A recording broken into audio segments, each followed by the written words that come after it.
여러분 먼저 이런 질문으로 한번 우리가 시작을 해보십시다. 하나님의 위대한 교회를 세우라, 이런 주제를 가지고 우리가 앞으로 5번의 말씀을 생각하려고 하는데,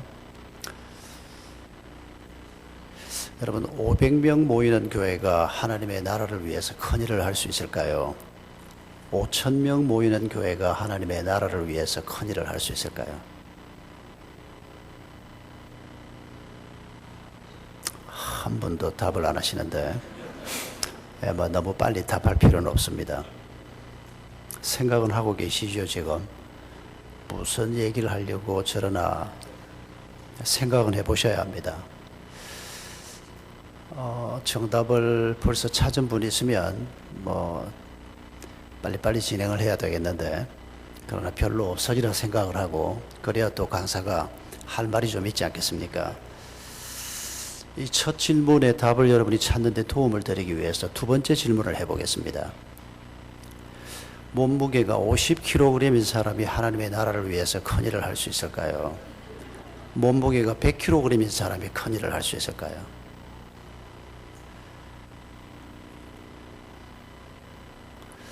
우리 자매님이 이러시는 것 같은데, 소리는 안 들려도 입 모양만 봐도 알겠습니다. 그게 무슨 말씀이십니까? 왜 100kg를 무시하십니까? 아마 짐작컨대 이 100kg쯤 되면 비계 덩어리인데 그게 무슨 일을 하겠느냐, 이런 생각이신 것 같은데, 우리 한국 사람 체형만 생각하지 말고, 미국 사람도 다 큰 건 아니겠지만은 네덜란드 가면 말입니다, 길에 다니는 사람들이 보통 185, 190입니다. 세계에서 제일 평균 신장이 큰 민족이 네덜란드 사람들이라고 그러는데, 여러분 덩치 큰 서양 사람들 생각하면 100kg도 날씬한 사람들 많습니다. 또 한번 질문을 바꿔서 얘기해 볼까요? 하나님의 나라를 위해서 초등 졸업이 큰 일을 할 수 있을까요? 대학 졸업이 큰 일을 할 수 있을까요? 하나님의 나라를 위해서 땡전 한 푼 없는 사람이 큰 일을 할 수 있을까요? 한 100억쯤 가진 사람이 큰 일을 할 수 있을까요? 괜히 이러면 복잡해집니까? 첫 질문으로 다시 갑니다. 여러분 50kg, 100kg를 생각하면서 정답은 몸무게하고 상관없다. 뭐가 중요하다는 얘기입니까? 건강이 중요하다는 얘기 아닙니까? 여러분 이 답을 가지고 첫 질문으로 돌아가 보십시다. 500명 모이는 교회가 큰 일을 할 수 있을까요? 1000명 모이는 교회가 큰 일을 할 수 있을까요? 숫자는 아무 의미 없다? 아닙니다. 그 말은 아닙니다. 교회가 날마다 그 수를 더해가더라. 이건 분명히 하나님의 은총의 결과였고, 건강한 교회가 반드시 얻어야 할 결과입니다만은, 그 전에 숫자보다 중요한 것이 건강한 교회라는 것입니다. 5가지 교회를 염두에 두고 교회 건강을 우리가 얘기해 봅시다. 하나님께서는 우리 한 사람 한 사람을 그리스도인으로 부르시면서 고전 3장 16절에 너희 몸이 성령이 거하는 전인 줄 알지 못하느냐라고 말씀하셨습니다. 우리 한 사람 한 사람이 성전이라, 교회라고 말씀하셨습니다. 내일 아침에 이 부분을 조금 더 우리가 집중적으로 생각할 겁니다. 두 번째 교회는 에베소서 5장 26절 27절에 우리 부부가 만든 가정을 흠도 티도 없는 영광스러운 하나님의 교회로 세우려 하심이라. 이건 내일 저녁에 우리가 집중적으로 생각할 것입니다. 세 번째 교회는, 여러분 우리 기쁨의 교회는 소그룹을 뭐라고 부릅니까? 사랑방. 저희는 목장이라고 부릅니다. 이건 꼭 생각이 같을 수는 없습니다만, 제 경우는 기쁨의 교회, 은혜 샘물교회 이런 큰 공동체가 있지만 그 속에 있는 이 작은 공동체, 사랑방, 목장, 구역, 셀, 속 여러 가지 이름으로 부릅니다만은, 한 10여 명 미만의 사람들이 모여서 마음을 열고 기도 제목을 나누고 삶을 나눌 수 있는 진짜 공동체. 이 진짜라고 말하면 큰 공동체는 가짜란 얘기가 되니까 이건 말이 조금 맞지는 않습니다만은, 여러분 여기에 모인 우리가 어떻게 개인적인 교제를 하겠습니까? 그러나 이거 분명히 하나님의 공동체는 맞습니다. 그러나 이 속에 작은 공동체가 기도 제목을 나누고 삶을 나누고 뜻을 같이 하고 서로 격려하고 서로 사랑하고 이런 작은 공동체가 우리 속에 있을 때 큰 교회가 공동체가 될 수 있는 겁니다. 그래서는 세 번째 교회가 바로 사랑방. 기쁨의 교회 속해 있는 사람이 누구냐? 주일날 교회에 와서 예배 드리는 사람, 교회 명부에 이름이 기록되어 있는 사람, 11조를 하는 사람. 그것도 다 맞습니다만 더 중요한 것은 소그룹에서 삶을 나누고 생각을 나누고 함께 기도 제목을 나누면서 가는 사람이 더 중요하다고 생각합니다. 네 번째 교회가 바로 우리 지역교회 공동체입니다. 그리고 다섯 번째 교회는 아담으로부터 시작해서 예수님 재림할 때까지 모든 그리스도인들이 그리스도의 한 몸을 이루고 있습니다. 그래서 눈에 보이지 않는 교회, 보편교회라고 부르는 하나의 교회, 이 다섯 가지 교회를 생각하면서 먼저는 건강한 교회, 그리고 여기에 하나 더 보태서 위대한 교회라고 하는 단어까지 우리가 염두에 두십시다. 여러분, 교회라고 하는 단어가 복음서에 마태복음에 처음 언급되는 곳이 어딘지 여러분 기억하시죠? 마태복음 16장입니다. 예수님께서 갈릴리가 본거지 아니었습니까? 갈릴리에서 마지막으로 예루살렘으로 내려오시는 여행을 16장에 보면 시작하고 있습니다. 그런데 이제 예루살렘에 내려오셔서 십자가에 달려 죽으시는 그 엄청난 사건이 기다리고 있는데 예수님께서 바로 예루살렘을 향해서 출발하지 않고 오히려 북쪽으로 올라가십니다. 마태복음 16장을 보면 그 북쪽 헐몬산 기슭에 있는 빌립보 가이샤라고 하는 도시로 들어가셨습니다. 그리고 거기에서 얼마간 유하다가 엿새가 지난 후에 변화산 위에서 영광스럽게 변화되는 모습을 제자들 앞에 보여주시고 그리고 남쪽으로 내려오십니다.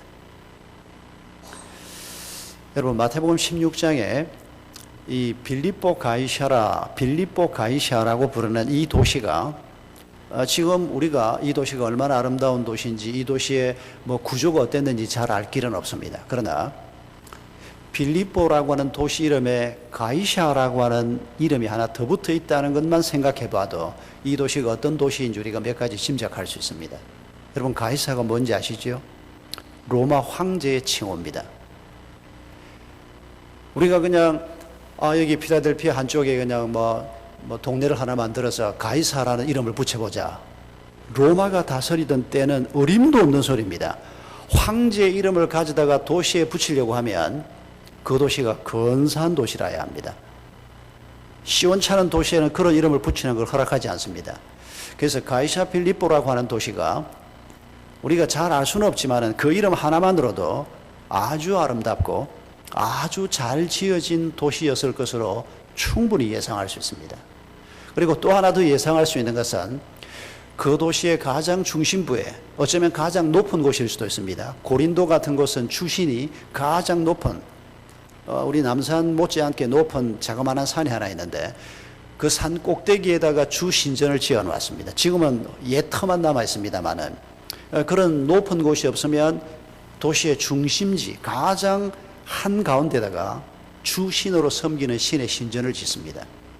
가이샤라는 이름이 붙은 도시는 주신이 황제입니다. 황제신입니다.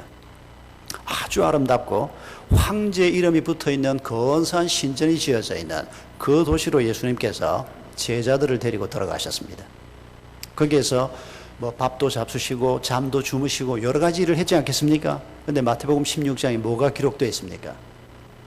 거기에서 예수님이 이렇게 묻습니다. 사람들이 나를 누구라고 하느냐? 예, 누구라고 하고 누구라고 합니다. 너희는 나를 누구라고 하느냐? 그때 베드로가 뭐라고 답합니까?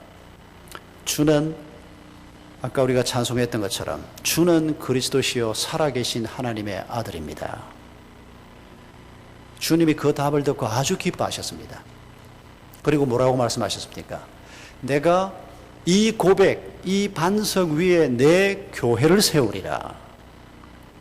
여러분, 우리 한 사람 한 사람을 그리스도의 에클레시아로 교회로 세우는 일을, 우리 가정을 교회로 세우는 일을, 그리고 우리 사랑방과 우리 기쁨의 교회를 하나님의 몸으로 세우는 일을 이 반석 위에 세우시겠다고 말씀하셨습니다. 여러분, 이 말씀을 주고받고 있는 이분들의 행색을 한번 생각해 보십시오.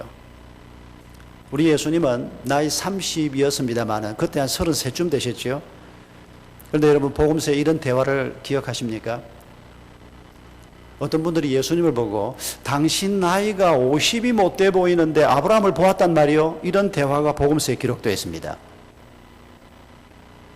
여러분, 제가 몇 살쯤으로 보입니까? 저를 보고 당신이 아직 100살은 안 돼 보이는데 누구를 봤단 말이요, 이렇게 말하면 그게 말이 됩니까? 그게 제가 어떻게 100살로 보입니까? 어떻게? 예수님이 30 초반인데 당신이 50이 못 돼 보이는데, 여러분, 이게 무슨 뜻입니까? 예수님이 건늙어 보였다는 얘기입니다. 예수님이 목수 출신입니다. 그때 목수들은 산에서 나무를 베는 것으로부터 시작해서 그 나무를 끌고 내려와서 그 나무를 제재를 해서 그 나무를 가지고 뭘 만들어서 그걸 판매하는 전 과정을 목수들이 다 했다고 합니다. 노동량이 굉장히 많은 사람들이었습니다. 얼굴이 뭐 여기 웬만한 분들처럼 이런 얼굴이 아니고 아주 노동자 얼굴, 그렇게 귀공자가 아닙니다. 예수님이 입은 옷은 어떤 옷이었을 것 같습니까? 저 갈릴리 시골에, 뭐 요즘은 한국에도 이제 시골 사람이 없어졌습니다. 말도 없어지고 문화도 없어지고 그 옛날에 그 풋풋하던 그런 사람도 없어졌습니다. 아주 다 되바라진 사람들만 이제, 이건 좀 나쁘게만 얘기한 겁니다만은. 그런데 옛날 시골 사람을 여러분 생각해 보면 약간 좀 촌스럽고 입은 옷도 좀 시원치 않고 얼굴이 좀 순박해 보이고 조금 그래 보이는, 여러분, 예수님이 바로 갈릴리 출신입니다. 시골 사람입니다. 옷도 남루하게 별로 잘 입지 못했습니다. 공부 많이 한 사람들이 말하는 것처럼 그렇게 말하는 분도 못 됐을 겁니다. 예수님의 제자들도 마찬가지입니다. 그런데 이분들이 그 아름다운 도시, 황제를 섬기는 그 가이사 빌립보에 앉아서 어쩌면 예수님하고 이 대화를 할 때 내가 이 반석 위에 내 교회를 세우겠다, 이 말씀을 하실 때 제자들 눈 안에 황제를 섬기는 황제 신전이 바로 눈앞에 있었을 가능성도 있습니다. 주님이 뭘 얘기하려고 하시는 겁니까? 그리고 엿새 후에 주님께서 이 도시와 그 근처를 좀 제자들과 같이 계시다가 엿새 후에 변화산, 학자들은 변화산 또한 헐몬산 어느 산 기슭이었을 것이라고 대개 얘기를 합니다. 거기에서 영광스럽게 변화되는 모습을 보여주셨습니다. 여러분, 주님께서는 로마의 영광과 비교될 수 없는 영광스러운 하나님의 교회를 세우려고 하시는 분입니다. 세상의 어떤 영광으로도 비교할 수 없는,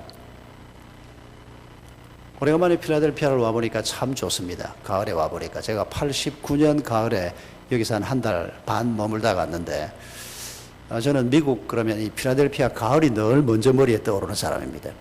제가 영국에서 한 2년 반 안식년 겸 공부를 마치고 돌아가다가 여기 한 달, 미국에 처음 왔을 때가 그때였고, 여기에서 한 달 반, 꼭 이맘때쯤인가 싶습니다. 10월 한 초중순에 와서 11월 한 말까지 있다 갔는데, 지금도 여기 들어오니까 어느 공원인지는 모르지만 어느 공원에 낙엽이 쫙 져있는 이 필라델피아 어느 공원을 걷던 그 기억이 여기로 오니까 새롭게 생각이 납니다만은, 목사님이 아까 어디 큰 뭐라고 그랬죠? 벨리 폴즈라고 그랬습니까? 거기를 데리고 왔는데 기가 팍 죽었습니다. 그냥 이게 한국에는 죽었다 깨어나도 이런 광경이 없는데 싶어서.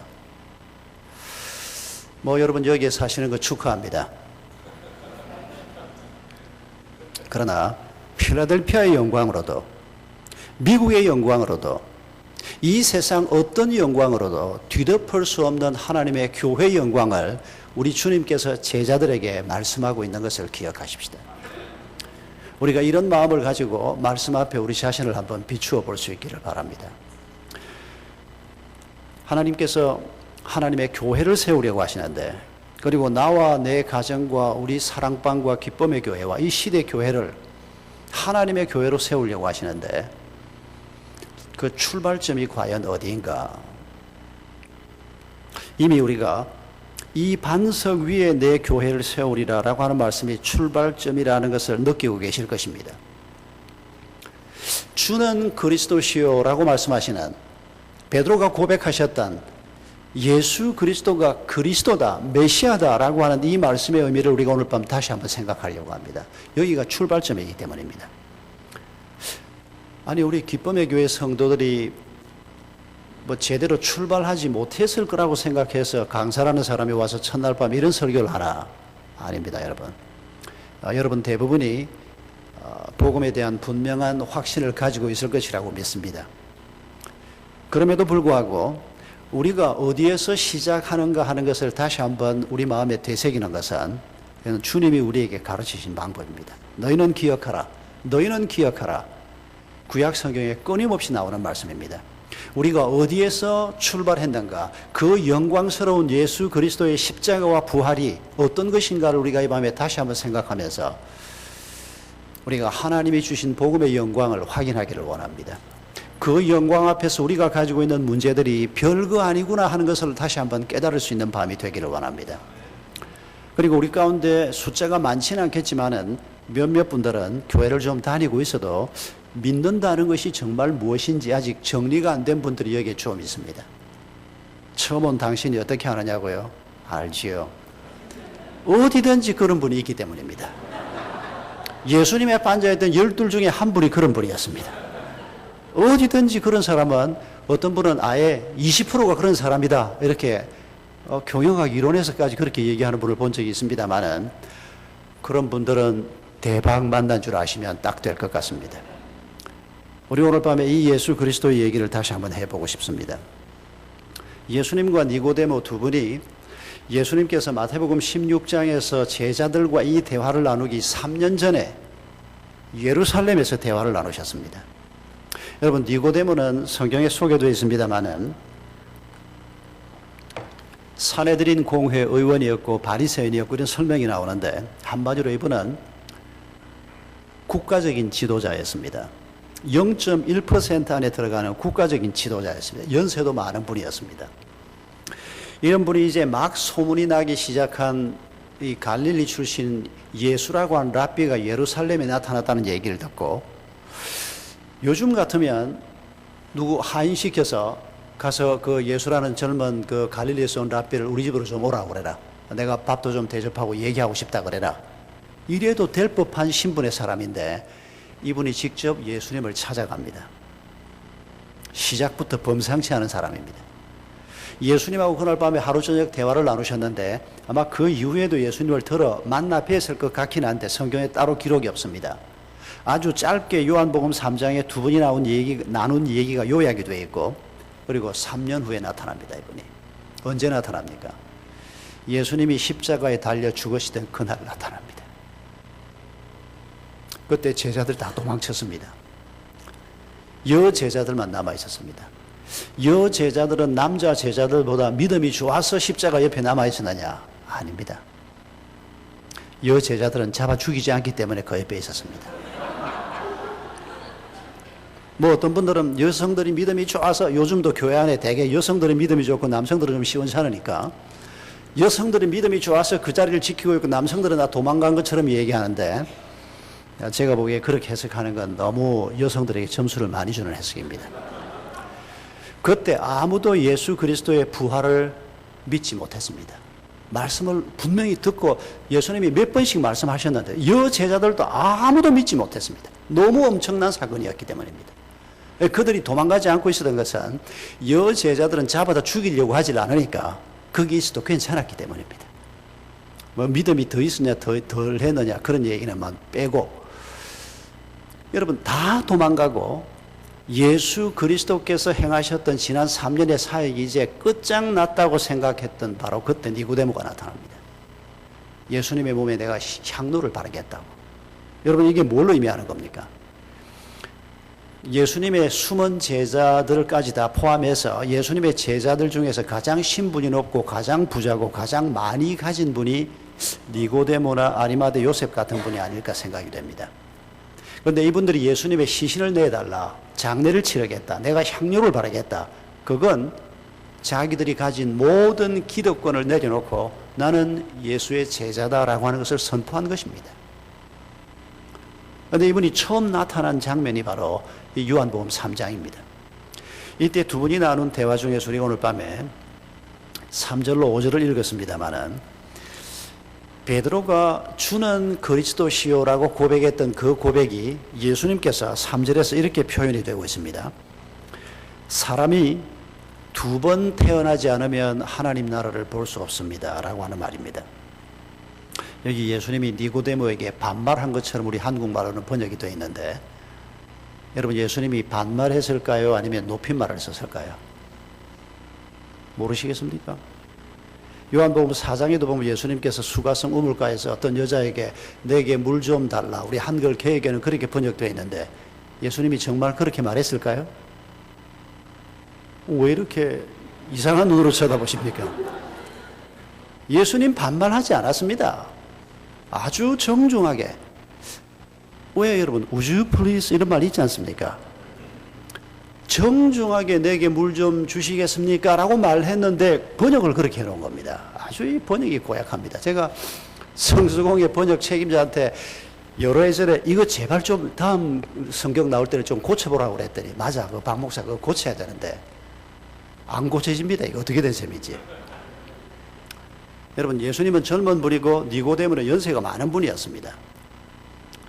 그런데 제가 놀라운 것은 말입니다. 저는 초등학교 3학년 때부터 교회를 나갔는데, 초등학교 때 중학교 한 3년까지는 교회를 그냥 놀러 다니는 것처럼 다녔기 때문에 성경 얘기를 많이 듣긴 해도 그때는 이런 얘기에 관심이 없었고, 고등학교 1학년 때 예수님을 영접하고 고3 때 성령 경험을 하고 지금까지 살아왔는데, 저는 복음서를 읽으면서 예수님이 다른 사람에게 반말하고 있다는 것을 이상하게 생각해 본 적이 없었습니다. 왜냐하면 어릴 때부터 하도 예수님이 하나님의 아들이라고 난리를 떨고, 하나님의 아들이 반말하는 건 너무 당연하고, 목사가 된 다음에도 한 번도 이상하게 생각해 보지는 못했습니다. 근데 한 5년 전쯤에 우리 교회, 저희는 목장인데 목장 탐방을 갔는데 거기에 막 전도받아 나온 40대 중반 남자가 하나 앉아 있었습니다. 부인은 자기보다 먼저 교회 출석을 시작했고 교회 온 지 그때 한 2석 달밖에 안 된 사람이었습니다. 이제 담임 목사님이 왔으니까 목자가 목사님한테 질문할 거 있으면 하라. 안 합니다, 사람들이 다들. 근데 이 사람이, 목사님 나 질문 있습니다. 뭐냐 그랬더니 바로 그 전주간의 목장에서 요한복음 3장을 읽었다는 겁니다. 근데 좀 이상하더래요. 뭐가 이상하냐 그러니까, 아니 예수님이 나이도 젊은 분이 왜 나이도 많고 굉장히 신분도 높은 니고데모라는 분한테 반말 찍찍하냐, 이게 질문이었습니다. 참 제가 잊을 수가 없습니다. 오래 신앙생활 하신 분들이 늘 정신 바짝 차려야 합니다. 처음 교회 온 사람은 그게 눈에 보이는 겁니다. 그런데 저는 목사 노릇을 한 것만 해도 벌써 오래됐는데도 5년 전이니까 그걸 한 번도 이상하게 생각을 한 적이 없습니다. 그 사람이 그렇게 말해서 보니까 이게 잘못된 겁니다. 이게 그 사람이 말 안 해줬으면 지금도 제가 그거 이상하다고 생각 안 했을 텐데, 여러분 의자에 앉아 있는 거 다 너무 당연하게 생각하시죠? 옛날부터 의자에 앉아서 예배드린 거 아닙니다. 여러분 경험은 뭔지 몰라도 제 경험은, 제가 중학교 1학년 때인가 저희 고향교회에 의자를 놓느냐 마느냐는 토론이 재직해서 있었다고 했습니다. 경론이 벌어졌답니다. 어떻게 하나님 앞에 예배드리면서 턱 버티고 앉아서 예배를 드리냐, 이런 경건론을 주장하는 분들한테 밀려서 재직회가 결국 의자를 넣기는 넣되 반만 넣기로 결정을 하고, 그 뒤에 의자가 있고 앞에는 그냥 이렇게, 그래서 타협을 잘한 거죠. 그 경건하게 예배를 무릎을 꿇고 드려야 된다고 하는 분들도 의자가 절대 안 된다, 너희들 의자 넣으면 나는 교회 나간다, 이렇게 되진 않았던 겁니다. 그러고 보면 제 고향교회 어르신들이 굉장히 이 균형 있게 토론을 하신 셈입니다.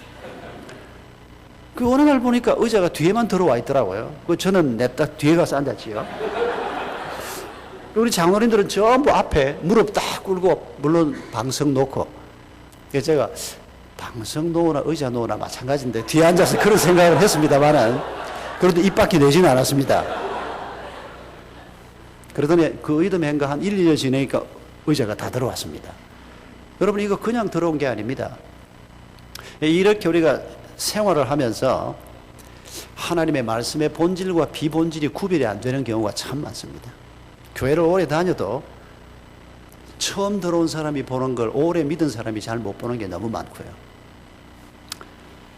이거 중요한 얘기가 아닌데 오늘 제가 이 얘기는 제 마음속에 너무 강하게 이 규절을 볼 때마다 남아있는 인상적인 얘기여서 잠깐 나누었습니다만은, 여러분, 예수님과 지금 니고데모가 대화를 하면서 니고데모가 예수님 말씀을 못 알아듣습니다. 하나님 나라를 본다, 하나님 나라 백성이 된다, 그건 아브라함의 피를 받은 자면 되는데, 예수님은 지금 우리가 어머니에게서 태어났고 또 한 번 태어나야 한다 이렇게 얘기를 하니까, 아니 뭐 예수님, 내가 어머니 뱃속에 다시 한번 들어갔다 나올 수도 없고 어떻게 내가 또다시 태어난단 말입니까? 예수님이 5절에서 다시 답을 합니다. 진실로 진실로 내가 말씀드립니다. 사람이 물과 성령으로 다시 한번 나지 아니하면 하나님의 나라에 들어갈 수 없습니다. 이렇게 말합니다. 베드로가 주는 그리스도시요라고 고백했던 그 고백을 우리 예수님께서는 이렇게 설명하시는 겁니다. 우리가 물과 성령으로 다시 한번 태어난다. 여러분, 이 말씀이 바로 예수 그리스도의 그리스도 되심과 깊은 관계가 있는 말씀인 거 아실 겁니다. 여러분, 물과 성령으로 다시 한번 난다. 여러분, 세례나 침례를 받는 광경을 생각해 보십시오. 침례가 원형입니다. 물 속에 들어가서 푹 잠겼다가 물 밖으로 나오는 거, 이게 원형입니다. 이게 세례 요한, 침례 요한 때 시작이 됐느냐? 아니랍니다. 어떤 분이 쓴 글을 보니까 이방인들이 유대교로 들어올 때 침례를 받고 유대교로 들어온 기록들이 남아있다고 합니다. 그러면 모든 이방인들이 유대교로 들어올 때 그랬느냐? 그렇지는 또 않답니다. 아무튼 그 이전에 침례가 그런 식으로 흔적이 좀 남아있었는데, 세례 요한이 나타나서 설교를 시작했습니다. 유대인들에게 하나님의 백성들이 이런 식으로 살아서는 안 된다. 새롭게 살아야 한다. 우리가 어떻게 할까? 이렇게 새로운 출발을 하겠다는 사람들에게 침례를 베푼 겁니다. 물속에 들어갔다가 다시 나오는. 이전 사람은 죽어버렸다는 겁니다. 이전에 우리가 대충대충 내 편한 대로 내 마음대로 신앙생활하던 나는 없어지고 이제 새롭게 하나님 앞에 내 삶을 시작한다. 그런 의미로 침례를 해간 겁니다. 근데 우리 예수님께서 그 침례를 몸소 받으셨습니다. 그리고 그리스도의 교회가 세워지고 교회 안에 침례가 행해지기 시작했습니다. 그리스도인이 된 사람들 말입니다. 여러분, 사도 바울이 로마서 6장에서 말씀하지 않습니까? 예수님께서 십자가에 못 박히실 때 우리의 옛 사람도 십자가에 못 박혔다는 것입니다.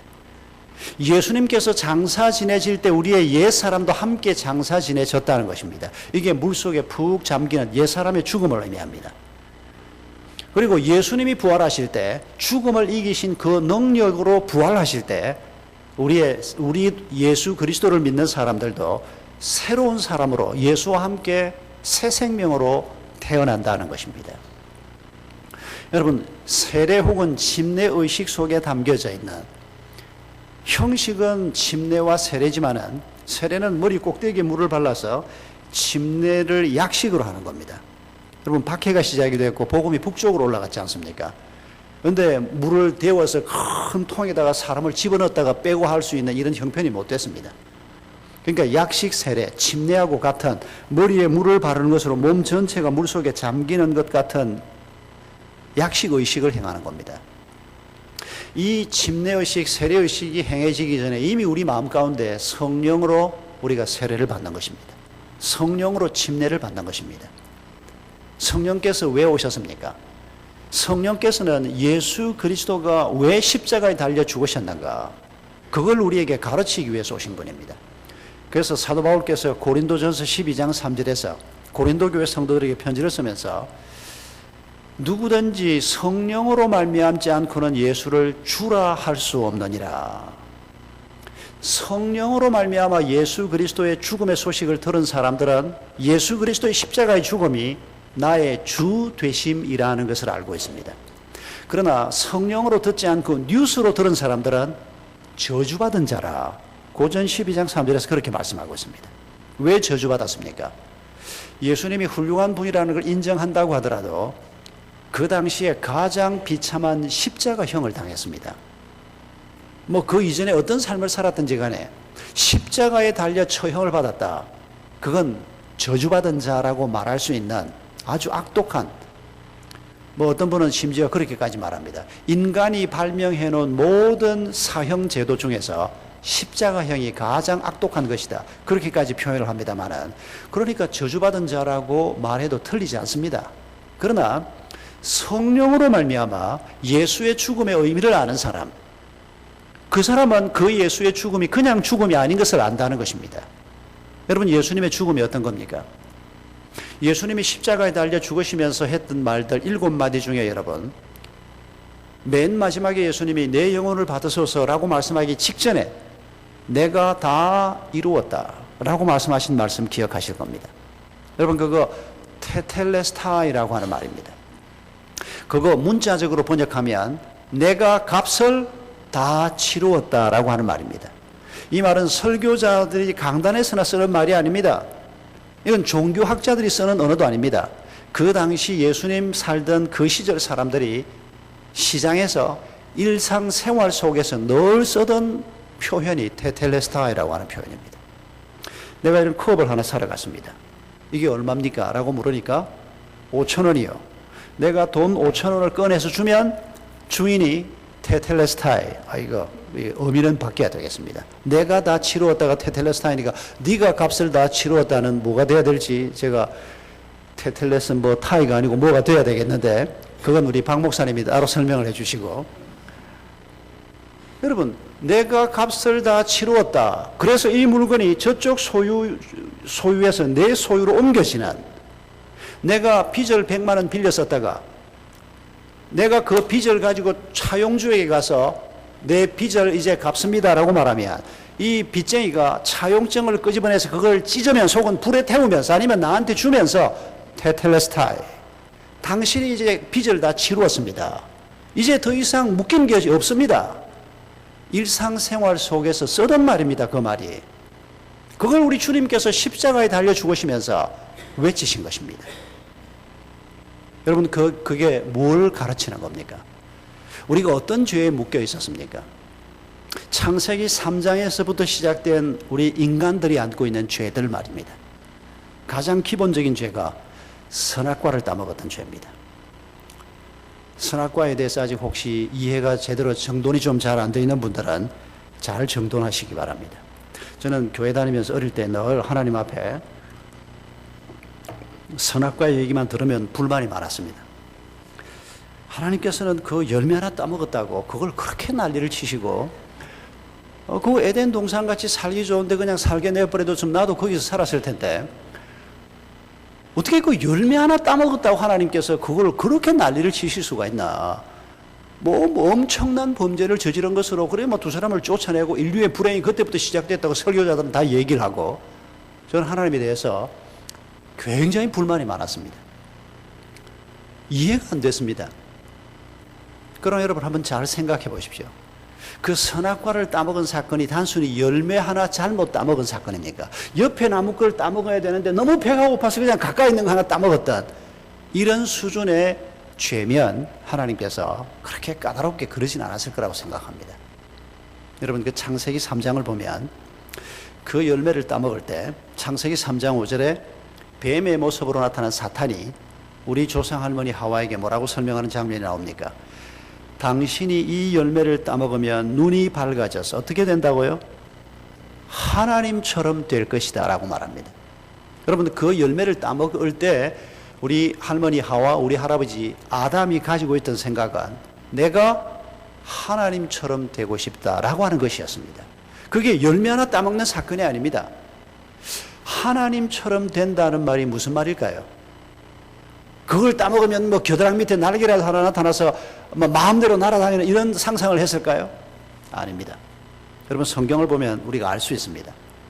다 먹어도 좋다, 이것만은 먹지 마라. 그게 하나님의 명령이었고, 그 동산 중앙에 선악과 나무를 심어놨지 않습니까? 이 나무 열매만은 손대지 말라.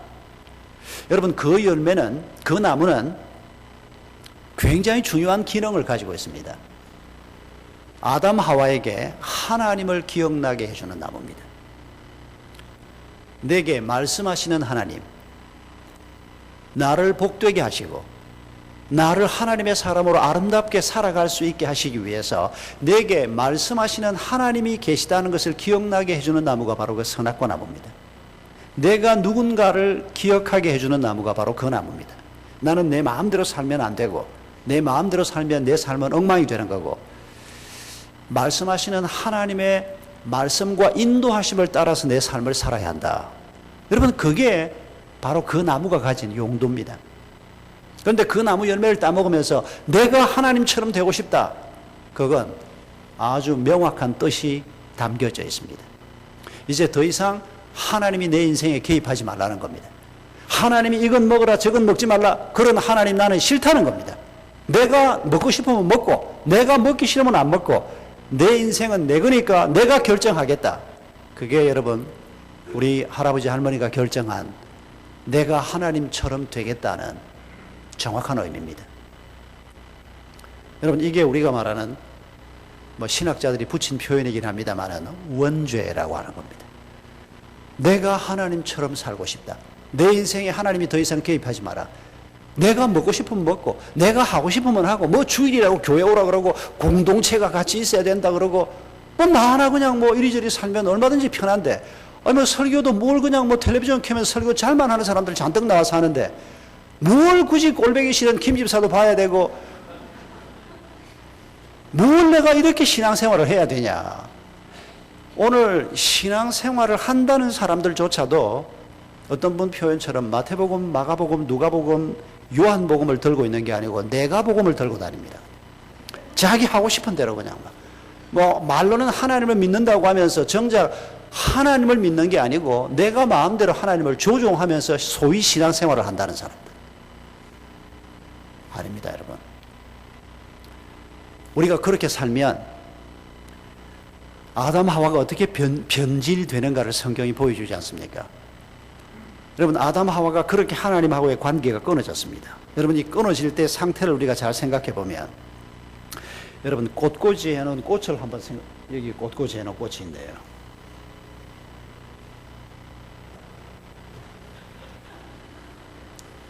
볼 것도 없습니다만 혹시나 해서 제가 확인을 했습니다. 여러분, 이거 꽃 지금 잘라져서 물속에 담겨져 있습니다. 수반에도 지금 꽂혀 있지도 않고 물속에 담겨져 있는데, 우리가 이 꽃을 보고 생화라 그러는데 이거 생화가 아니고 사화입니다. 이미 죽은 꽃입니다. 죽음이 이미 와 있습니다. 뭘 보면 알 수 있습니까? 꽃 잎가에 벌써 거뭇거뭇한 죽음의 증상들이 아주 명확하게 나타나고 있습니다. 내일 보면 더 심하게 나타나 있고 모레 보면 더 심하게 나타나 있고, 한 사나흘 지나고 나면 어디 가서 누워 있을까요? 여기 더 이상 못 둡니다. 쓰레기통으로 가야 됩니다. 이거 언제 죽었습니까? 꽃나무에서 잘리는 순간 죽었습니다. 우리가 꽃이 어디에서 왔는지를 알기 때문에 이러고 버티고 서 있어도 아직 물기가 좀 있기 때문에 조금 봐줄만 합니다만은 이거 죽은 건 우리가 다 압니다. 근데 사람들은 자기가 어디에서 왔는지를 알지를 못합니다. 하나님의 말씀을 아는 사람은 압니다. 우리가 어디에서 왔습니까? 하나님에게서 나왔습니다. 창세기 1장 26절에 뭐라고 말합니까? 우리가 우리의 형상대로 사람을 만들고, 주님이 하신 말씀입니다. 여러분, 우리는 아메바에서 온 사람들이 아닙니다. 우리는 원숭이에서 온 사람들도 아니고 네안데르탈인이 자바원인 거기에서 온 사람들도 아닙니다. 하나님의 형상을 따라 하나님께서 친히 만드신 존재가 바로 우리입니다. 하나님에게서 나왔으니까 하나님하고의 관계가 끊어지면 바로 이 꽃신새가 되는 겁니다. 그런데 사람들이 우리가 어디에서 나왔는지를 모르니까 하나님하고의 관계가 끊어져서 인생이 외롭고 돈이 있어도 마음에 만족이 없고, 아무리 근사한 남자 여자를 만나 살아도 몇 년만 살아보면 이거 아니구나 싶고, 모든 게 다 흙이 가지고 목이 마르는, 이게 도대체 무엇 때문인지 사람들이 알지를 못합니다. 그래서 돈이 좀 더 있으면 괜찮지 않을까 해서 죽기 살기로 돈을 모읍니다. 없는 사람은 그래도 돈이 좀 더 있으면 나을까 싶어서 뒤따라가면서 돈에 그냥 목숨을 걸고. 아닙니다. 우리가 하나님과의 관계가 끊어져 있기 때문에 이 하나님과의 관계가 다시 연결되는 것, 그래서 하나님께로부터 오는 공급을 받기 전에는 이 세상에 아무리 보기 좋은 로마의 영광을 가지고도 안 되고, 애굽의 영광을 가지고도 안 되고, 미국의 영광을 가지고도 안 되고, 어떤 돈의 영광이나 출세의 영광을 가지고도 사람은 만족할 수 없는 존재인 것입니다. 사람들이 봐줄 만한 사람들이 많이 있습니다. 다른 종교를 믿으면서도 꽤 봐줄 만한 사람들이 있습니다. 아주 고상하고 근사한 사람들이 있습니다. 바로 이 꽃과 같은 사람들입니다. 이 꽃을 보면 여러분 예쁘지 않습니까? 죽은 놈이 얼마나 예쁜지 모릅니다. 그래서 뭐 결혼식장에 가봐도 아주 막 사체 덩어리는 막 갖다 쌓아놓는데 생각해보면 좀 우습습니다. 저는 결혼식 주례를 할 때마다 그 생각 안 하려고 애를 씁니다만은 시체 덩어리를 막 쌓아놓고는 그냥 차라리 생활을 좀 진짜 생활을 갖다 놓을 수 없을까, 화분에 꽃을 갖다 놓을 수 없을까 이런 생각을 해봅니다만은 여러분 이 죽음이 아담 하와에게 오고 난 다음에 여러분 창세기 3장을 보면 어떤 모습으로 죽음의 정상이 나타납니까?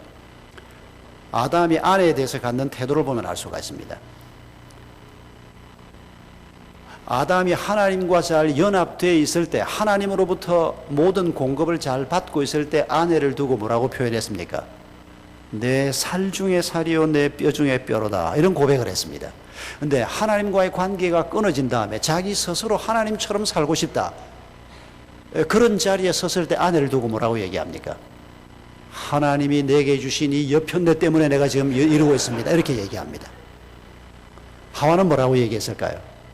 남편에 대해서 한 말은 기록되어 있지 않습니다. 그런데 뱀 때문에 이렇게 말합니다.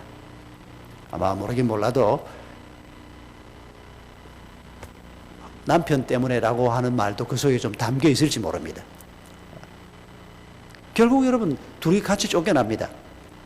둘이 똑같이 하나님 앞에 그때라도 만약 하나님 이거 내가 잘못된 겁니다 라고 고백했으면 인류 역사가 어떻게 됐을까, 이런 부질없는 상상을 해봅니다만은 죄가 들어오고 죽음이 그들 속에 임하고 난 다음에 부부 관계가 깨지는 이런 죽음의 정상이 나타나는 것을 성경이 보여주는데, 그 다음 대에 가니까 가인이 아벨을 죽이는 모습으로 나타나고, 문명은 점점 발전을 합니다. 사람들이 많아지면서 악기도 만들고 뭐 도구도 만들고 성을 쌓고, 나중에 라멕 때에 가서 보면 엄청난 문제들이 생기기 시작합니다. 창세기 노아 홍수 때까지 창세기의 기록은 아담 하와로부터 시작된 이 죄가 어떤 모습으로 발전되어 가는가를 우리에게 보여주는 기록입니다. 그리고 노아 홍수가 오는 겁니다. 여러분 예수님께서 지금 이 땅에 오셔서 니고데모에게, 그리고 우리에게 지금 말씀하고 있는 겁니다. 사람이 물과 성령으로 다시 한번 태어나야 하나님 나라에 들어갈 수가 있습니다. 하나님 나라 백성이 됩니다. 예수님이 십자가 위에서 내가 모든 값을 다 치루었다. 우리의 그 죄감 말입니다. 내가 주인 노릇하고 싶고 내 마음대로 인생을 살고 싶고, 마누라로 남편도 뭐 회사도 나를 위해서 다 존재해야 되고, 심지어는 하나님조차도 내가 조종할 수 있는 하나님이면 그렇게 신앙생활을 하고 싶은 이런 이기적인, 여러분 자기가 하나님이라고 하는 생각은 이기심으로부터 시작해서, 이기심이 죄의 가장 기본적인 원형 아닙니까? 이 이기심을 확대해 놓으면 그게 자기가 하나님처럼 생각하는 같은 죄입니다. 여러분 이 죄로 말미암아 인간은 아무리 많은 것을 가져도 공허한 겁니다. 우리 속에 하나님이 계셔야 할 자리가 있는데, 그 속에 하나님이 오셔야 만족이 되는데, 거기에 아무리 돈을 채워도, 아무리 근사한 러브스토리를 가지고 채워도 그것만으로는 인생이 만족이 되지 않는 겁니다. 예수님이 그래서 오신 것입니다. 예수님이 십자가에 달려 죽으시면서 우리의 죄값을 치른다는 얘기는 바로 우리가 그렇게 하나님을 알지 못하고 자기 스스로 하나님처럼 살고 싶었던, 그리고 실제로 하나님처럼 살면서 우리가 범했던 그 모든 죄의 값을 우리 주님이 십자가에 달려 치르신 것입니다. 이 십자가를 우리가 제대로 알지를 못하는 것입니다. 제가 개인적으로 이 십자가에 대해서 가장 큰 오해를 하는 사람을, 제가 개인적으로 경험한 사람은 버트란드 러셀입니다. 아마 젊은 분들은 이름이 아주 생소한 이름일 수가 있는데, 70년대 저희들이 대학생일 때 이 책이, 이분이 쓴 나는 왜 그리스도인이 아닌가라고 하는 책이 한국에도 번역이 됐습니다. 이분이 영국의 철학자인데, 노벨 문학상을 받을 정도로 문필력이 뛰어난 사람입니다. 이분이 1960년대 뉴욕 시립대학 석좌 교수로 초빙을 받아온 적도 있습니다. 아주 대단한 철학자였던 모양입니다. 그런데 이분이 나는 왜 그리스도인이 아닌가라고 하는 책에서 예수님 십자가 얘기를 합니다. 어떤 식으로 얘기를 하는 거 하니까 자기가 예수에 대한 관심이 있어서 성경을 읽어보니까 예수라는 분이 그렇게 처참하게 십자가에 매달려 죽는데 그게 바로 그가 아버지라고 부르는 여호와라는 신의 뜻이었다는 겁니다. 거기까지는 맞습니다. 그런데 러셀이 이렇게 설명을 합니다. 어떻게 여호와라고 하는 신이 자기 아들을 그렇게 비참하게 십자가에 죽도록 내몰 수가 있느냐. 이분은 속죄의 개념이나 성경의 가르침을 믿지 않으니까 그냥 그런 관점에서만 성경을 읽었던 겁니다. 여러분, 예수님이 십자가에 달려 돌아가신 모습은 정말 비참하기 이루 말로 다 할 수가 없습니다. 여러분, 그 The Passion of Christ라는 영화 아마 보셨을 텐데 저도 그 영화를 2번을 봤는데 예수님 몸에 이 못이 박히는 그 장면을 제가 처음에는 너무 눈물이 나서 못 봐서 2번째는 가족들하고 같이 가서 보면서 그 장면을 좀 평생 잊지 않게 똑똑하게 보려고 손수건을 제가 2개를 쥐고 얼른 닦고 그 장면을 보려고 했는데 결국 못 봤습니다. 피가 튀기는 장면을 어슴푸리 보긴 봤습니다만은 여러분, 머리에 가시관을 쓰시고 얼굴이 피범벅이었죠. 채찍을 맞아서 몸이 엉망진창이었죠. 거기다가 손목 발목에 못이 박혔죠. 나중에 옆구리로 창을 찔러서 심장을 터뜨려서 예수님이 돌아가시지 않습니까? 그렇게 비참한 모습으로 십자가에 달려 계시는 그 예수 그리스도의 모습, 그걸 러셀은 잔혹한 하나님, 그 잔혹한 하나님이 어디에서 나왔느냐? 고대 중동인들, 지금도 중동인들이 아주 복수에 불타는 사람들인데 그분의 표현에 의하면 그 고대 그들의 조상이 가지고 있던 잔혹함은 이루 말로도 알 수 없고 그런 사람들이 고안해낸 신이니까 잔혹한 신이라는 겁니다. 그래서 자기 아들 예수를 그렇게 잔혹한 방법으로 죽이는 그런 신은 있다고 해도 나는 믿지 않겠다. 러셀이 그런 식으로 설명을 합니다. 그리고 구약 성경도 그런 식으로 인용을 합니다. 자기 백성들에게 땅 한 평을 주기 위해서 평화롭게 잘 살고 있는 가나안 칠족속을 싸그리 다 죽여버리고 그게 바로 잔혹한 하나님, 아들을 십자가에 못 박아 죽이는 그런 잔혹한 신이 했다는 것인데 이런 신은 결국 한계를 넘어서지 못하는 인간들이 만들어낸 신이다. 이런 식으로 이해를 합니다. 여러분, 세상에 머리 좋은 사람이 소용없습니다. 그렇게 어리석은 소리를 하면서 그걸 책으로 내서 수많은 사람이 읽긴 했습니다만은 여러분, 정말 예수님이 십자가에 달려 죽는 그 비참한 모습이 하나님의 잔혹함을 보여주는 겁니까? 아닙니다. 여러분, 그 십자가에 달려 돌아가시는 예수님의 모습이 보여주는 게 뭡니까? 그건 여러분, 죄의 잔혹함을 보여주는 겁니다. 예수님께서 죄값을 치르고 계시는 것입니다. 하나님을 떠나 사는 사람들이 얼마나 비참한가를 보여주는 겁니다. 하나님 없이 사는 사람들이 겉모양은 제법 그럴 때도 보일지 몰라도 이미 죽음이 와 있는 그 참혹한 인간들의 모습, 인생의 모습을 보여주는 겁니다. 여러분, 오늘 우리 주변에 꽤 괜찮은 모습으로 사는 사람들을 아마 많이 볼 수 있을 겁니다. 그러나 여러분, 잊지 마십시오. 참 돈도 있고 교양도 있고 애도 잘 반듯하게 키우는 것 같고 그런데 이 사람이 예수 그리스도를 모른다. 그 한마디로 우리는 알 수 있어야 합니다. 아, 이런 사람이구나. 잘려버린 사람이구나. 이미 죽음이 그 속에 가득하고 이 사람이 지금은 이렇게 포장을 하고 있지만은 한 자락 가슴을 열면 그 속에 얼마나 외롭고 얼마나 인생의 두려움이 그 속에 버티고 있을 건지 그걸 우리가 볼 수 있어야 합니다. 근데 우리가 그런 걸 보지 못하니까 나는 그 사람한테 전도 못해. 그 사람이 연봉이 얼마인데 내가 요만큼 벌면서 그 사람 앞에 예수가 이렇게 조소하고 얘기를 해. 당신은 제대로 출발선에 서지 못한 사람입니다. 우리가 받은 복음의 영광이 연봉 좀 높은 사람 앞에는 갖다 내밀 수 없는 그런 영광이라면 당신은 출발선에 서지 못한 사람입니다. 예수 그리스도 이름이 로마 황제 이름과 비교가 되지 않는 그런 이름이라는 것을 베드로가 고백했지 않습니까? 물론 베드로도 넘어지긴 했습니다만은 여러분, 우리가 바로 그런 예수 그리스도 이름이 그 십자가 위에서 우리가 하나님 없이 예수 없었으면 우리가 감당했어야 될 그 비참한 삶, 그게 십자가가 보여주는 사건이라는 것입니다. 여러분, 몇 해 전에 한국에서 노무현 전 대통령이 자살을 하고 비슷한 시기에 최진실이라고 하는 유명한 여배우가 자살한 사건을 아마 여러분 기억하실 겁니다. 몇 년 되지 않았으니까. 두 사람 다 저하고도 조금 인연이 있습니다. 노무현 전 대통령이 돌아가시고 난 다음에 장례를 할 때 제가 사실은 장례에 와서 예배 인도를 할 수 있겠느냐 하는 연락을 받았습니다. 왜냐하면 우리 2007년 아프간 사건이 났을 때 노무현 대통령이 그때 당시 대통령이었는데 하여튼 뭐 무슨 일인지 뭐 우리는 기도했기 때문인 걸 압니다만은 하여튼 대통령이 앞장서서 무조건 구해와라. 그건 국정원장이 저한테 했던 말입니다.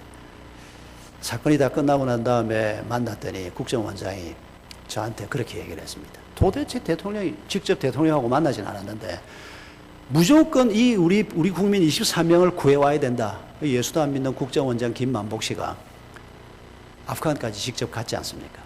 아무튼 그런 인연. 그리고 나중에 사건이 끝나고 난 다음에도 그때 당시 그 시민사회 수석이 저희 교회 집사였는데 그 시민사회 수석을 통해서 여러 번 저한테 뭐 메시지도 보내오고 뭐 나중에 또 뭐 여러 가지 문제들을 아무튼 제가 사건 담당 교회 목사로서 굉장히 빚이 많았습니다. 참 고마운 빚을 뭐 국민에게 대통령이 당연히 해야 될 일을 했다고도 말할 수 있는데 아무튼 그런 인연으로 수원 연화장에서 장례를 하는데 장례팀에서 저한테 박 목사님이 우리 돌아가신 분하고 관계가 있으니까 한번 와서 예배를 드려달라. 제가 안 간다고 그럴 수가 없었습니다. 자살한 사람의 장례에 가서 그것도 그렇게 전직 대통령 뭐 언론에 다 알려질 수밖에 없는 그런 장례를 침례를 하면 제가 치리받을 가능성이 사실은 있습니다. 제가 꽤 엄격한 장로교 소속 목사입니다. 고려파라고. 저희 교회에서는 자살한 분들 장례를 제가 합니다. 그건 알려지지 않기 때문에 문제도 없습니다. 또 알아도 우리 노예 식구들은 뭐 박 목사 생각이 나쁘지 않다 그래서 뭐 자살을 했는데 뭐 죽은 사람 천당 가라고 우리가 뭐 그건 이미 우리 영역이 아니고 남아있는 가족을 위해서 장례를 하는 건데 목사가 해야 되겠더라고요. 그래서 제가 오래전부터 뭐 선배들은 자살한 사람 장례를 하는 게 아니다 그러는데 제가 그건 아닌 것 같다고. 저렇게 비통해하는 사람들을 위해서 그들이 가족인데 그래서 저희 교회는 자살한 사람 장례도 합니다만은 근데 제가 가겠다고 할 수밖에 없었습니다. 빚 때문에. 그랬는데 한 2시간 후에 안 오시는 게 좋겠다고. 왜냐하면 아프간 피납 사건의 주인공인 제가 나타나면 그 아프간 피납 사건 때문에 욕 퍼부어댔던 사람들이 또 노 대통령 욕할 거라. 그래서 또 다른 여론이 있어서 미안하지만 목사님 오겠다는 건 고마운데 안 오시는 게 좋겠다. 그래서 저도 사실은 구원을 받았습니다. 개인적으로 제가 노 대통령을 참 좋아했습니다. 뭐 여러분은 뭐 어떤지 모르겠습니다. 뭐 미국 사는 여러분이 뭐 한국의 대통령이 좋고 싫고가 어디 있겠습니까만은 아무튼 저는 그분을 뭐 달리 좋아한 게 아니고 정치인으로서 그만한 생각을 가진 분을 한국에서 별로 본 적이 없기 때문입니다. 참 괜찮은 사람이었습니다. 뭐 현실 정치에서 얼마나 잘했느냐 그건 뭐 그걸 제가 얘기하는 건 아닙니다. 현직 대통령으로서 어려움도 많았고 뭐 성공적으로 뭐 대통령직을 잘 수행하지 못했던 부분도 있는 것도 사실입니다. 그러나 참 바른 정치인이었습니다. 부산 상고 출신입니다. 사법고시 패스했습니다. 그리고 인권 변호사 하다가 국회의원 하다가 장관 지내고 종로에서 국회의원 되기도 하고 그리고 그거 내려놓고 부산 가서 호남 배경을 가지고 있는 민주당 공천을 가지고 뭐 어린 아이도 압니다. 절대 부산에서 안 된다는 거. 새누리당 공천 가지고 전라도 가서 죽었다 깨어나도 안 되는 거 대한민국 사람 다 압니다. 그런데 이 노무현 씨는 종로에서 국회의원 당선이 됐는데 그거 다 내려놓고 나라가 이래서는 안 된다. 영원함이 합해져야 한다. 말하는 사람은 많았지만은 현직 국회의원직을 버려두고 거리로 내려가서 떨어지는 걸 제가 2번을 봤습니다. 부산시장 떨어지고 국회의원 떨어지고. 그래서 그때부터 제가 저 양반 참 괜찮은 사람이다. 그때부터 생각하기 시작했습니다. 제가 지금 여러분 무슨 얘기를 하려고 하는 거니까 제가 노무현 씨를 칭찬하려고 하는 게 아니고 꽤 괜찮은 사람인데 죽고 말았습니다. 자살하고 말았습니다.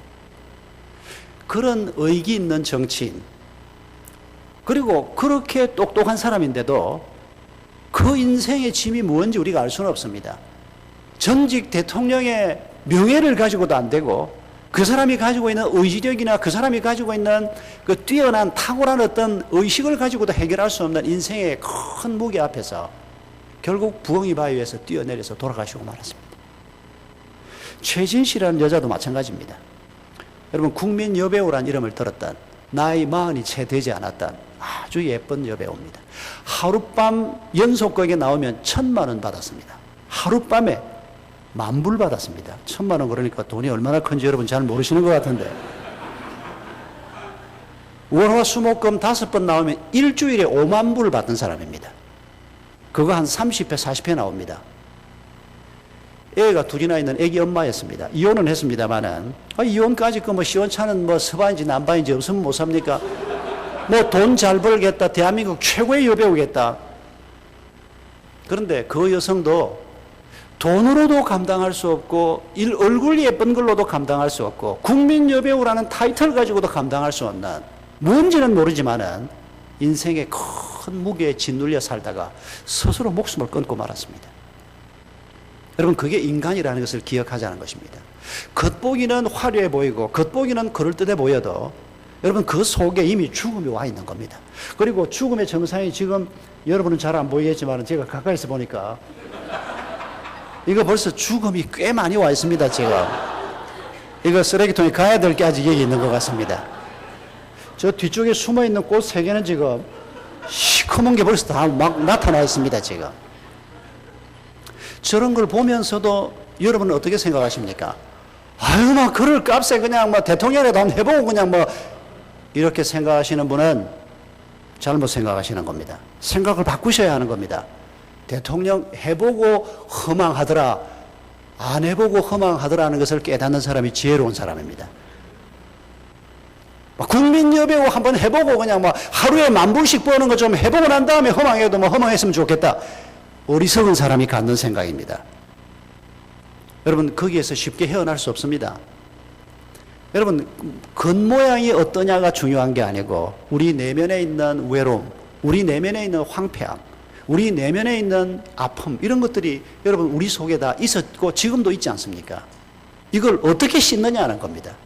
아무도 씻어줄 수 없습니다. 어머니가 아들, 딸을 아무리 사랑해도 어머니가 아들, 딸의 마음속에 있는 고통을 제거해 줄 수 없고, 부부가 아무리 서로 사랑해도 조금씩 도와줄 수 있을 뿐이지 그건 오직 하나님만 하실 수가 있는 겁니다. 그게 바로 예수님의 십자가의 죽음입니다. 그리고 그렇게 예수님이 십자가에 죽으시는 것으로 끝난 것이 아니고 예수님이 그 죽음의 권세를 이기시고 부활하심으로 말미암아 예수님의 생명이 우리 속에서 새롭게 태어나는, 그래서 사도 바울이 빌립보서에서 로마 감옥에 앉아 계시면서 내가 예수 그리스도의 부활에 이르려 하노니 라고 고백을 합니다. 여러분, 그 말의 뜻이 무엇입니까? 내가 이 감옥에서 빨리 빠져나가서 아주 근사한 집에서 샤워하고 좀 좋은 음식 먹고 좀 그렇게 살아봤으면 좋겠다, 그 얘기를 하고 있는 게 아닙니다. 환경이 어떤 곳이든 간에 예수 그리스도의 부활의 생명이 내 속에 있어서 어떤 환경도 나를 가두어 놓지 못하고 어떤 두려움도 나를 이기지 못하고 내가 어디에 있든지 간에 하나님의 평안 가운데 온전하게 거할 수 있는, 그래서 내가 그리스도의 부활에 이르려 하노니, 빌립보 2장에서 바울이 그런 표현을 하고 있습니다.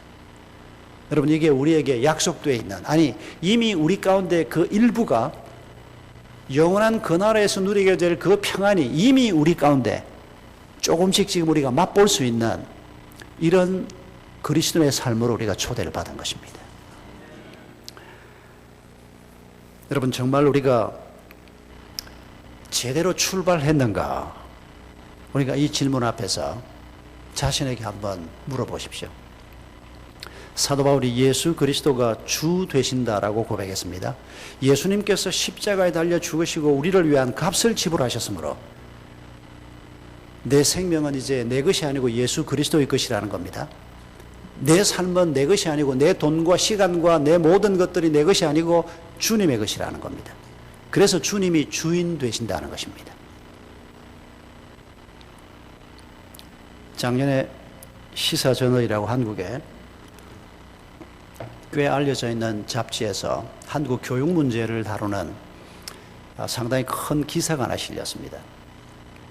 한국인들의 교육의 그 열정 혹은 교육을 위해서 뭐 투자하는 그 열풍에 대한 얘기를 하면서 느닷없이 한 꼭지 글이 들어와 있는데 어떤 글이었는가 하니까 정확한 표현은 아닌데 이런 식이었습니다. 어떤 그리스도인 어머니에게 물었다. 당신의 아이가 스카이 대학에 들어갈 수 있다면 당신의 아이가 지옥불 속에 들어가는 것도 감수할 수 있겠는가? 그리스도인 어머니가 답했다. 어떤 희생도 감수하겠다. 참 기가 막힌. 그분 그리스도인 아닙니다. 그리스도인은 그렇게 말하지 않습니다. 뭐 스카이 대학이며 뭐 무슨 뭐 어떻게 거기에다가 그리스도의 영광을 바꾸겠다고 얘기하는 사람이 그리스도인일 수 있습니까? 그 기자의 의도는 알겠어요. 뭐 불교를 믿던 사람이건 뭐 기독교를 믿던 사람이건 대한민국의 가장 큰 종교는 대학교입니다. 대학교 앞에 다 고개를 숙입니다. 대학교 앞에 다 그냥 뭐 찬양을 합니다. 그냥 뭐. 이제는 뭐 한국도 발전을 해가지고 이제 스카이 대학 가지고 안 됩니다. 미국을 다 노리고 있습니다. 그냥 미국의 아이비리그 학교를 어떻게 하면 갈 것인가? 영국의 뭐 케임브리지, 옥스포드를 어떻게 하면 갈 것인가? 이제는 스카이 대학 수준이 아니고 이제 학교에서 우리 졸업생들이 뭐 전에는 뭐 서울대학 몇 명 갔다, 연대 몇 명 갔다, 뭐 요새는 이제 스카이 대학도 이제 서울대 연고대 정도가 아니고 이제 다른 학교들이 막 올라오고 있습니다. 요새는 그런 정도가 아니고 케임브리지 한 명 붙고 뭐 스탠포드 한 명 붙고 뭐 아이비리그의 어느 대학에 붙고 이런 것들이 막 올라오고 있습니다. 대단한 열풍입니다. 오바마 씨가 뭘 잘 모르고 한국 교육을 칭찬하는 말을 몇 번 하는 걸 제가 한국에서 들었습니다만은 한국 교육은 나라를 망치고 있습니다. 아이들을 괴물을 만들고 있습니다. 괴물 이상으로 만들고 있습니다. 아이들이. 저희 교회 집사님 한 분이 그 아이들 학원 차를 운행을 하는 분이 있습니다. 그런데 그 분당에 초중고 중에서 시험 치고 들어가는 학원이 있습니다. 그 학원에 들어가면 거기에서 상위 클래스에만 들어가면 계속 좋은 학교 올라가니까 부모들이 거기에 내보내려고 막 애를 씁니다. 우리 집사 한 분이 그 학원 차량 버스를 운행하는 사람이 있습니다. 어느 날 이분이 날 보고 목사님 큰일 났습니다. 뭐가? 아이 하나가 자기가 운행하는 버스를 타는데 탁 타더니 아저씨 핸드폰 좀 빌려줘요. 빌려줬더니 쓰고는 여기요. 이렇게 가더라는 겁니다. 뒷자리로. 그래서 얘야 고맙다고 인사라도 해야지. 그러니까 탁 쳐다보더니 고마워요? 이러고 들어가더라는 겁니다. 애들이 괴물입니다. 지금. 공부만 잘해주면 다른 거 어째도 좋다. 이런 괴물 부모들 때문에 애들이 내가 이만큼 공부했지 않냐? 땡큐 그런 말 필요 없습니다. 애들한테 지금. 이건 전적으로 부모 탓입니다. 애가 둘을 태워야 되는데 그 지점에서 한 애가 탔습니다. 한 애를 기다리고 있는데 안 와요. 그러니까 먼저 탄 애가 아저씨 걔 오늘 학원 안 가요? 그래서 먼저 출발을 했습니다. 학원에 도착을 했더니 걔 엄마가 학원에 전화를 해가지고 버스 기사가 이렇게 애를 1분도 안 기다려주고 가느냐고 난리가 난 겁니다. 그래서 그 학원 원장한테 야단 맞고는 너무 억울해서 그 아이를 그 다음날 만났을 때 너 왜 어제 친구가 조금 늦었는데 알지도 못하면서 안 간다고 그랬냐 그러니까 귀찮았어요.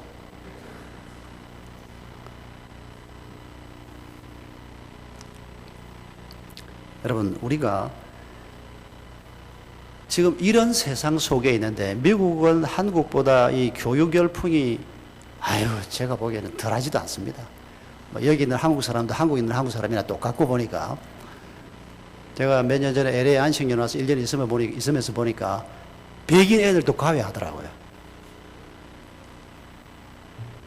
여러분 이런 세상 속에서 하나님을 보지 못하면 예수 그리스도의 그 십자가의 진정한 모습, 그 십자가에 달려있는 죄의 참혹함은 물론이고 하나님의 사랑의 모습, 예수 그리스도의 사랑의 모습을 보지 못하면 사람들은 결국 눈에 보이는 것을 따라 살다가 허망하게 인생을 마칠 수밖에 없는 그게 오늘 우리가 살고 있는 삶의 현실입니다.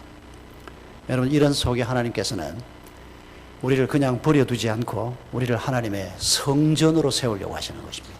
하나님이 거하시는 집으로 우리를 세우려고 하시는 것입니다. 우리의 가정을 하나님의 교회로 세우려고 하시는 것입니다.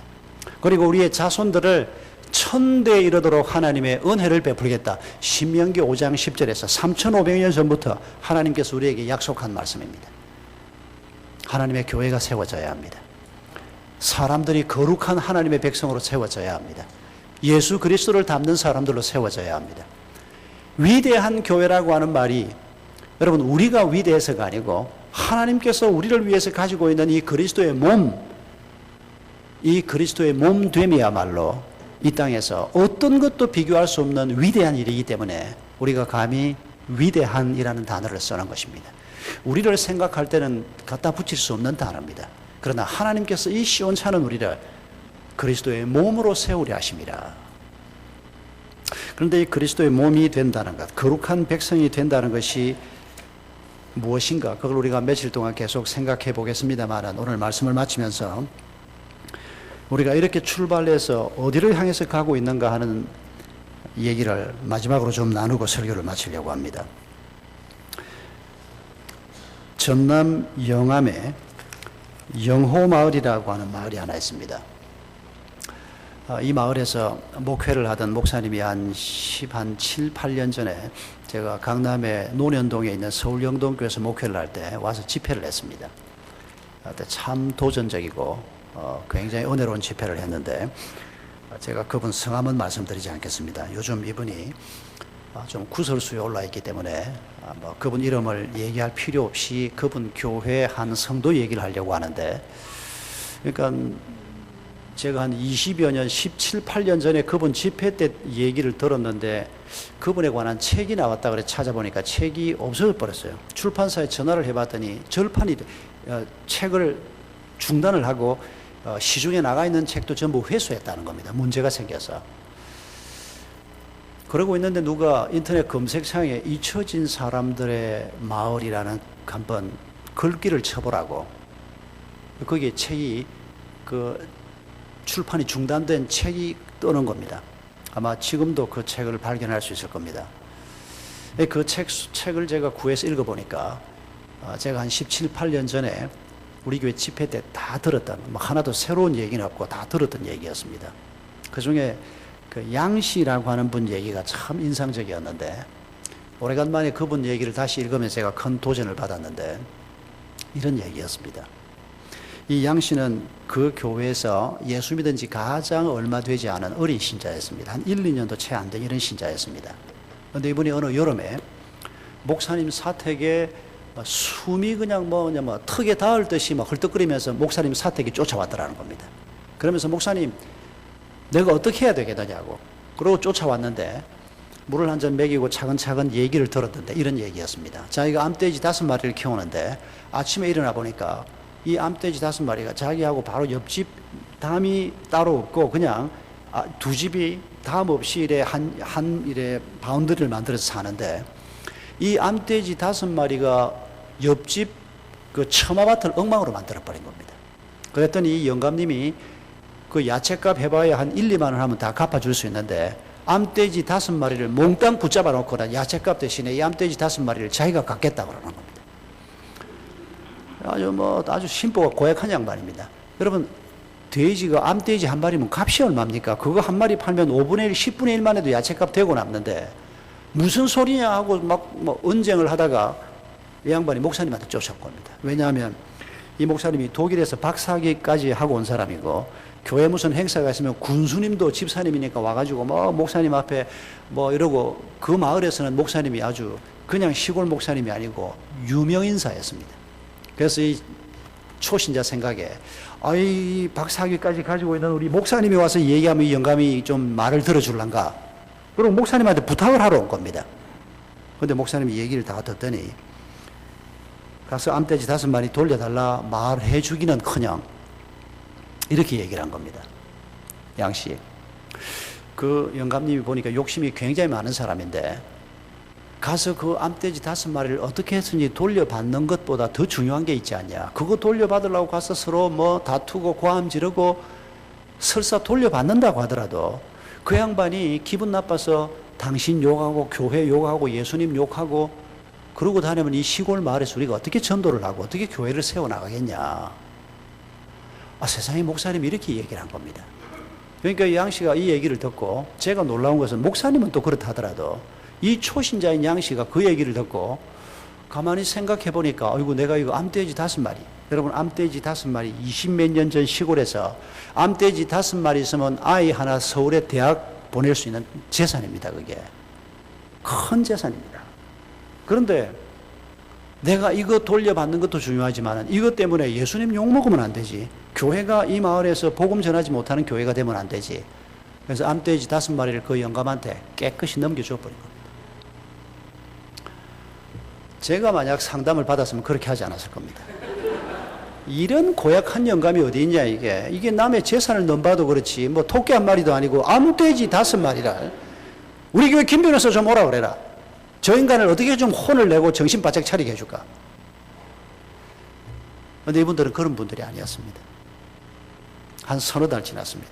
가을이 깊었는데 어느 날 목사님이 사택에 있는데 이 양 씨가 석 달 전하고 비교가 되지 않게 막 고함을 치면서 목사님하고 사택에 쫓아왔더라는 겁니다. 이번에는 사택에 뛰어들어오면서 할렐루야 목사님 하나님은 너무도 공평하시고 너무도 놀라우신 분입니다. 이러면서 쫓아왔더라는 겁니다. 왜 이러냐 차근차근 좀 얘기를 해봐라 그랬더니 목사님 오늘 아침에 내가 일어났더니 옆집에 황소 7마리를 키우는데 이 황소 7마리가 우리 집 청아밭을 엉망으로 만들었다는 겁니다. 석 달 전하고 딱 역전이 된 겁니다. 자기가 황소 7마리를 딱 잡았다는 겁니다. 옆집 영감이 얼굴이 하얘졌다는 겁니다. 바로 그런 상황에서 자기가 암돼지 5마리를 뺏어 먹었는데 아무 말도 못하고 그냥 얼굴이 하얘진 겁니다. 근데 먹으려고 하니까 조금 걸리더라는 겁니다. 그래서 목사님한테 물어보고 몇 달 전에는 목사님이 주라 그랬는데 이번에는 이거 가지라 그러지 않을까? 목사님이 오케이 하면 기분 좋게 먹을 건데 찝찝했던 겁니다.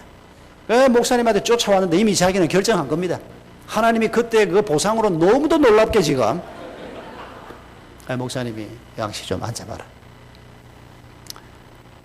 옛날에 그 몇 달 전에 그 암돼지 5마리 뺏기고 얼마나 마음이 아팠냐. 그래도 우리는 예수를 믿으니까 하나님의 영광 때문에 교회와 복음 때문에 우리가 그 양보했는데 저 사람은 예수도 안 믿는다.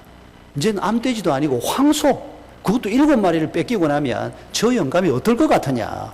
평생 당신 욕하고 교회 욕하고 예수 욕하고 다닐 게 뻔한데 그걸 어떻게 감당할래. 이 양씨가 목사님 얘기를 듣고 목사님 정말 그러네요. 그러고 돌아가서 황소 7마리를 그냥 돌려줘 버린 겁니다. 저는 30년 목회하면서 이런 교인들을 10명도 보지 못했습니다. 물론 제가 모르는 영역에서 헌신한 분들이 많이 있긴 할 겁니다만은 제가 이런 분을 내 목회했던 목회지에서 끄집어내서 얘기를 한다면 제가 아는 분들은 10명이 채 되지 않습니다. 그것도 초신자가. 이번에 그날 밤에 잠 잘 잤답니다.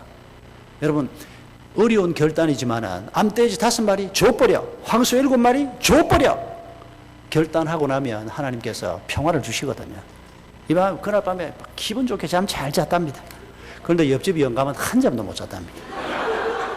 하나님이 그 마음을 찌른 겁니다. 이 양반이 이상하지 않습니까? 지난해나 똑같이 조금 전에 교회를 나갔는데 어떻게 이런 이상한 일이 생기냐. 밤새 못 자고 엎치락 뒤치락 하다가 그 다음날 날이 밝자마자 양씨 집으로 왔더랍니다. 그러고 양씨 앞에 무릎을 꿇고 양씨 내가 잘못했다고 나를 용서해달라고 그리고 암돼지 5마리는 돌려주겠다고. 그런데 석 달 만에 암돼지가 새끼를 낳아가지고 뺏길 때는 5마리였는데 90마리를 돌려받은 겁니다. 그 양씨가 목사님한테 이렇게 얘기하더라는 겁니다. 목사님, 90마리 돌려받은 그건 별거 아니고 우리 집에서도 다 새끼 낳을 거니까. 근데 그 양반이 이제 헛고생을 한 겁니다. 그 새끼 낳을 때마다 주로 밤에 새끼를 많이 낳습니다. 닦고 씻고, 여러분 90마리를 먹이려고 하면 온 식구들이 온 동네를 다니면서 음식물 찌꺼기 모아가지고 보통 고생을 한 거 아닌데 그 석 달 동안 양씨는 휴가를 즐긴 겁니다. 그런데 양씨가 더 재밌는 말은 목사님, 내가 조금 고생 안 하고 저 사람이 키워준 거 내가 돌려받긴 했지만 그보다 더 기분 좋은 것은 우리 동네 사람들이 교회 나온 지 1년도 안 된 나를 보고 예수는 양식처럼 믿어야 돼. 불신자들이 그렇게 말합니다, 목사님. 이런 얘기가 그 속에 담겨져 있습니다. 여러분, 신명기 28장 1절에 하나님께서는 모세를 통해서 우리에게 말씀하셨습니다. 하나님의 말씀을 붙들고 사는 사람들을 모든 민족보다 뛰어나게 하겠다. 그런데 그 뛰어남을 우리는 세상적인 뛰어남으로 자꾸 생각을 합니다.